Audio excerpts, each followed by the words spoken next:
Hello students, আজকের এই ভিডিওতে আমি তোমাদেরকে সিসি 8-এর 5 নাম্বার এবং 10 নাম্বারের ইম্পর্টেন্ট কোয়েশ্চেন্সগুলো জানাবো।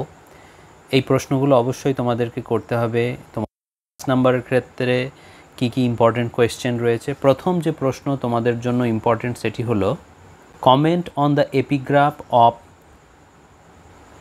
epigraph second in Gray's Elegy. Next question, what might be the rustic dead become if they got proper opportunities? Important question. অথবা what comment does Gray make on the village Hampden? এই দুটি প্রশ্ন উত্তর একই কাছাকাছি। Or some village হ্যামডেন, অর্থাৎ যে সমস্ত প্রতিভাবান ব্যক্তিরা ছিল যারা মারা গিয়েছে এই গ্রামে, তাদের সম্পর্কে গ্রে কী বলেছেন সেটা তোমাদেরকে অবশ্যই করে রাখতে হবে।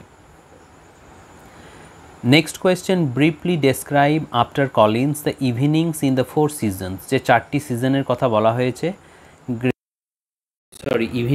ইভিনিংয়ে, সেইগুলো বলতে হবে। এবং নেক্সট কোয়েশ্চেন যেটা important, describe the scene of the poem in Collins ode to evening. Ode to ইভিনিংয়ে যে সিনটা আছে সেটাকে ডেসক্রাইব করতে হবে। Next questions, write briefly about Gulliver's first encounter with the Lilliputians. লিলিপুটিয়ান্সদের সঙ্গে প্রথম যে এনকাউন্টার হয়েছিল সেইটা সম্পর্কে ভালো করে একটা নোট করে রাখবে।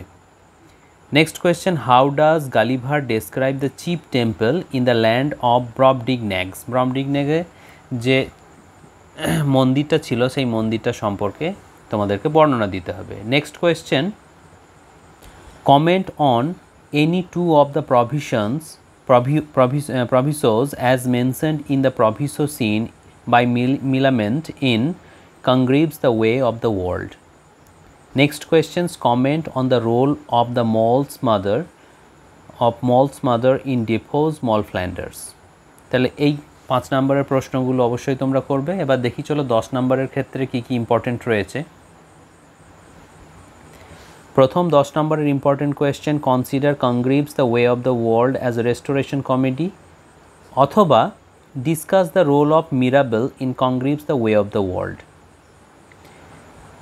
Next question, the elegy represents the highest achievement of the Augustan reflective traditions, discuss Gray's poem in the light of the statement. অথবা দিয়ে discuss how Collins achieves a delicate evocation of landscape in his poem ode to evening.